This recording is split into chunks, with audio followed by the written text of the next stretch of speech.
जय मसीह की। जय मसीह की। सवाल आपके, जवाब हमारे।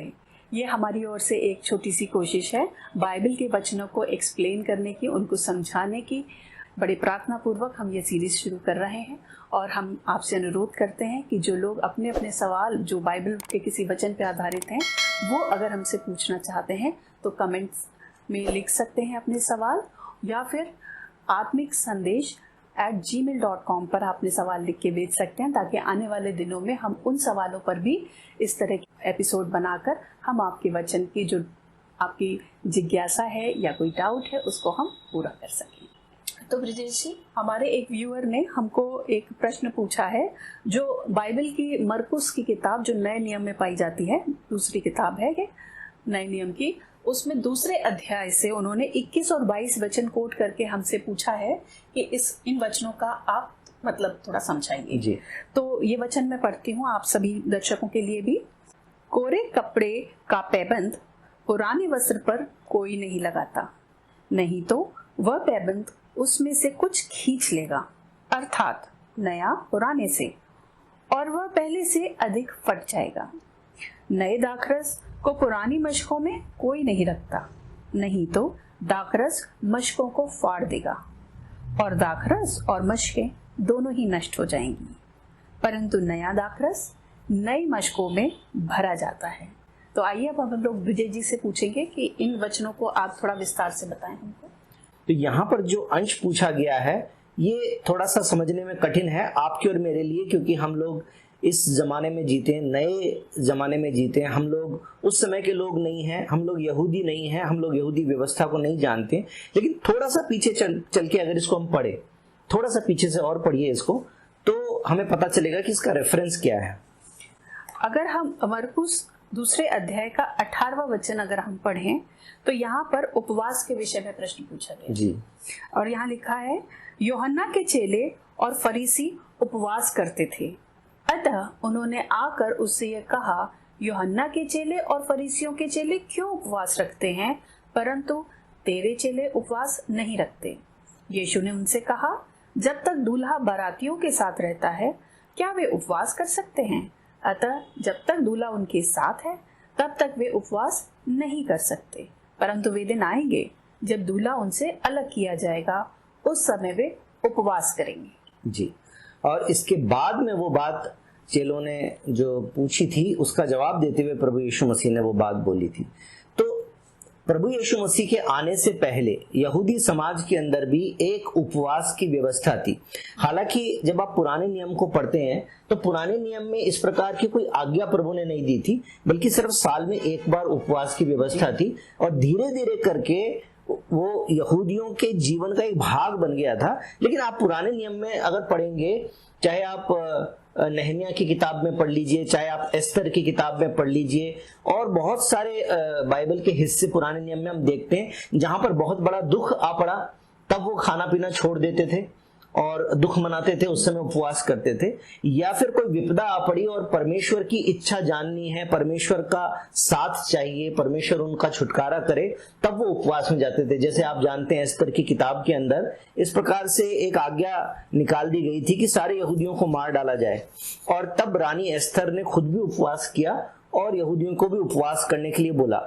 लेकिन समय के बीतने के साथ में उस व्यवस्था का जो प्रभाव था, यूं कह सकते हैं कि वो उनके लिए एक सिस्टम बन गया, उनके लिए रीति रिवाज बन गया, और वो लोग उपवास करते थे नियमित रूप से। और इसलिए वो कह रहे हैं कि देखो यूहन्ना के चेले भी उपवास करते हैं और फरीसियों के चेले भी करते। फरीसियों के कोई स्पेशल चेले नहीं थे।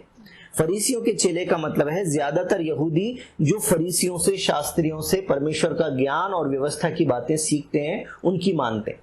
तो वो लोग इसलिए मान रहे थे क्योंकि वो लोग व्यवस्था का पालन कर रहे थे। यूहन्ना के चेले इसलिए मान रहे थे क्योंकि वो रिपेंटेंस कर रहे थे, वो लोग रिपेंटेंस कर रहे थे और वो लोग अभी भी पुरानी व्यवस्था के अंतर्गत थे। अब प्रभु यीशु मसीह के जो चेले हैं, ये चेले एक नई व्यवस्था, अनुग्रह की व्यवस्था के अंडर में आ रहे हैं जी। अब ये पुरानी व्यवस्था के अधीन नहीं है, बल्कि ये वो लोग हैं जो परमेश्वर के अनुग्रह पर अब विश्वास करते हैं, क्योंकि प्रभु उनको सिखा रहे हैं। तो अब यहाँ पर सवाल ये है कि पुरानी व्यवस्था का पालन करते रहें या उस नई अनुग्रह की व्यवस्था के अंतर्गत आ जाएं। जी। इसलिए प्रभु यीशु मसीह ने कहा कि अगर पुराना कपड़ा है, उस पुराने कपड़े के ऊपर नए कपड़े का पैबंद लगाओगे तो पुराना तो अभी ढीला पड़ गया वो कपड़ा, और नया कपड़ा अपनी जगह पे मजबूत है। पुराना जैसे जर्जर होता जाएगा तो वो नया कपड़ा अपनी जगह पर रहेगा, तो पुराना लटकेगा तो वो नया उसको खींच लेगा और पूरा ही कपड़ा खराब हो जाएगा। इसलिए प्रभु यीशु मसीह ने बोला कि जो पुरानी व्यवस्था है वो पुरानी व्यवस्था अब पूरी होने को आ गई है, अब उसकी जरूरत नहीं है। तो जो चेले अब नई व्यवस्था के अंडर में आ रहे हैं, नई व्यवस्था, अनुग्रह की व्यवस्था के अधीन आ रहे हैं, अब वो अगर पुरानी व्यवस्था और नई व्यवस्था दोनों को का अगर घालमेल कर देंगे, अगर उनको मिला जुला कर काम करेंगे, तो न तो वो पुरानी व्यवस्था के रह पाएंगे, न वो नई व्यवस्था के बन पाएंगे। इसलिए प्रभु यीशु मसीह ने बोला कि देखो, जब तक दूल्हा उनके साथ है अभी इनको उपवास की जरूरत नहीं है, क्योंकि प्रोवाइड करने वाला, मुहैया करने वाला, सुरक्षा करने वाला, चंगाई करने वाला, छुटकारा देने वाला यीशु मसीह अभी तो इनके साथ है। ये तो आंखों के सामने है, इनकी जो मदद है वो तो इनके हाथ में है, ये मदद तो अभी के अभी अवेलेबल है।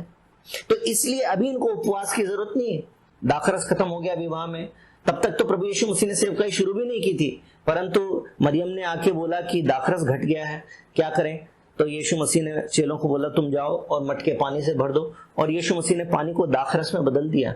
वहां पर चेले दुष्ट आत्मा नहीं निकाल पा रहे थे और फिर यीशु मसीह ने निकाल दिया। तो जो प्रोविजन है, जो सुरक्षा है, वो सब कुछ आपके साथ है। उस समय प्रभु जो मदद थी, जो यीशु मसीह थे, वो चेलों के साथ में थे, इसलिए उनको उपवास की जरूरत नहीं थी। लेकिन प्रभु ने कहा एक समय आएगा जब वो उपवास करेंगे। इसका मतलब क्या है कि पुरानी व्यवस्था के अंतर्गत ये लोग अभी तक चल रहे हैं, लेकिन जब मैं क्रूस पर चढ़ जाऊंगा, जब मैं मृत्यु के द्वारा, अपने लहू के द्वारा एक बार उस बलिदान की तमाम जरूरतों को पूरा कर दूंगा, उसके बाद में जब मैं यहां से चला जाऊंगा तब इनको उपवास करने की जरूरत पड़ेगी। यह कहने का मतलब है खाली उपवास की बात नहीं, उपवास तो एक व्यवस्था का भाग है, यानी कि पुरानी सारी व्यवस्था की जो जरूरत है वो खत्म हो जाएगी और फिर एक नई व्यवस्था के अंतर्गत चलेंगे। इसलिए दोनों को मिक्स करने की जरूरत नहीं, दोनों को जोड़ने की जरूरत नहीं है। इसलिए प्रभु यीशु मसीह ने कहा कि पुरानी जो मश्क है उसके अंदर नई दाखरस नहीं डालते और पुराने कपड़े के ऊपर नए कपड़े का पैबंद नहीं लगाते। आपका बहुत बहुत धन्यवाद विजय जी। और इसी प्रकार हम ये भी देख सकते हैं कि यदि हमारा जीवन नया हो गया है प्रभु यीशु मसीह को ग्रहण करने से, तो अपने पुराने जीवन के पापों को छोड़ देना है, उन आदतों को छोड़ देना है जो प्रभु को नहीं भाती, और हम अपने नए जीवन में प्रभु यीशु मसीह के साथ हर दिन उसकी करुणा के साथ, उसके अनुग्रह के साथ हम खुशी खुशी बिता सकते हैं। आमीन। इसी तरह के सवाल आप भी भेज सकते हैं और हमारी कोशिश ये रहेगी कि बहुत छोटे वीडियोस बना के और उन सवालों के जवाब दिए जाएं। हमारे सारे व्यूअर्स से हमारा अनुरोध है कि इन वीडियोस को जो हम बना रहे हैं अपने लोगों के साथ शेयर करें, और यदि उनके पास भी कोई सवाल है तो वो सवाल हम तक पहुंचाएं। जैसा हमने इस वीडियो की शुरुआत में भी बताया कि आप लोग अपने सवाल हमको आत्मिक संदेश @gmail.com पे भेज सकते हैं या इन वीडियोस के कमेंट सेक्शन में लिख सकते हैं, और जैसे जैसे हमारे पास सवाल आते जाएंगे हम और आपके लिए नए नए वीडियोस बनाते जाएंगे। जय मसीह की। जय मसीह की।